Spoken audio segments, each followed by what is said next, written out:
Moğluydan sekerler oyanıp adanın ovadın dinlep gördün mü? Hak veren mübarek demini sorup aklaladağından yenlep gördün mü? Su yüzüne şaykap dünyanın namusın gurrun barat canı bırdır Yerimunu yaşap yörünnem için Deyip öldürmeyi dinlep gördün mü? Gördün mü? Dost gördün mü?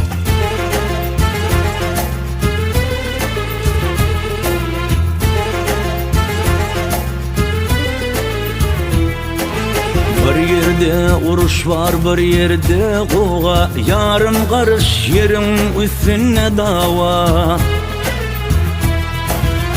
Yalan çalanıp gezmeli dünyam Kuruluşunu sinlap genlep gördün mü?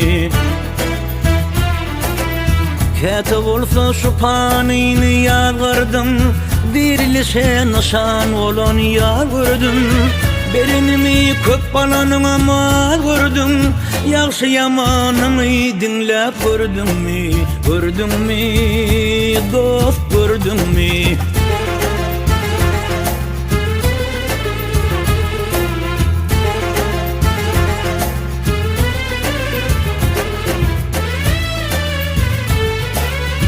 Hıyarlı dünyada köngülümün kuşu Hıyarlı dünyada köngülümün kuşu Malı dünyalıktır söhbetin başı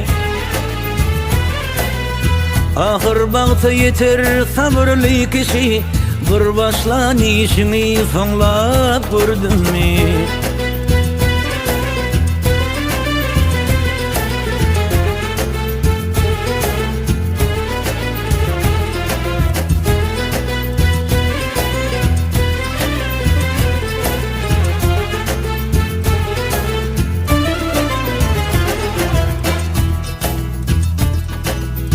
Köngülüm asuda bol güzeler yali Fağada verilen gecelen yari